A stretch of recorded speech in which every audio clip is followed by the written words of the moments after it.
Hey, what's up, everyone? Assalamu alaikum. I am Mr. Lazy and welcome to Mr. Lazy Hacker 2.0. তো কেমন আছো তোমরা?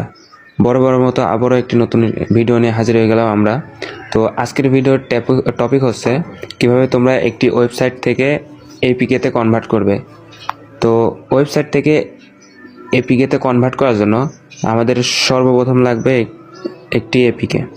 তো APK download করার জন্য আমরা সর্বপ্রথম চলে যাব প্লে স্টোরে যাওয়ার পরে সার্চ বারে লিখব ওয়েব টু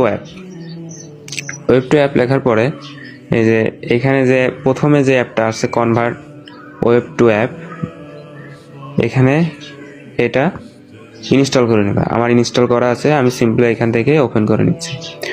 ওপেন করার পরে এখানে যে উপরে সাইন বাটন আছে এখানে ক্লিক করবে। ক্লিক করার পরে উপরে যে স্কিপ বাটন এখানে ক্লিক করতে হবে।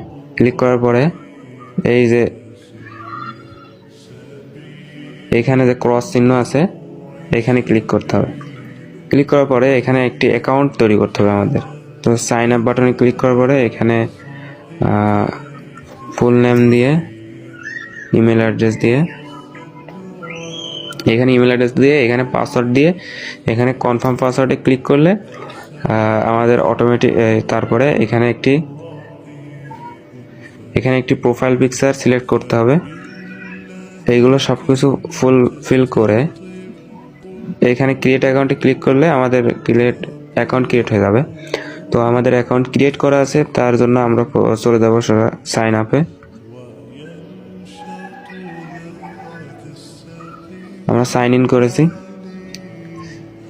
সাইন ইন করার পরে আমাদের সামনে এরকম একটি ইন্টারফেস আসবে।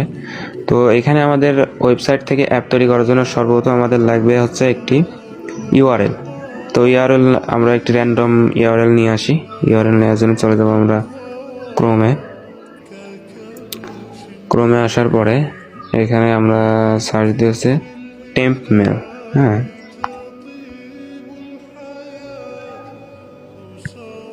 এখান থেকে আমরা এই ওয়েবসাইটের ইউআরএলটা কপি করে নিলাম।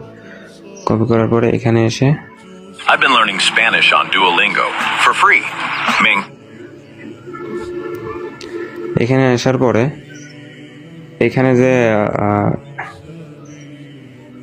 এডিট টেক্সট আছে এখানে ইউআরএলটা পেস্ট করতে হবে। পেস্ট করার পরে কনভার্ট টু অ্যাপ এখানে ক্লিক করতে হবে। ক্লিক করার পরে অ্যাপ নেম দিতে হবে। তারপরে এখানে প্যাকেজ নেম দিতে হবে। প্যাকেজ নেম দিতে হলে সর্বপ্রথম লিখবেন com. তারপরে my. তারপরে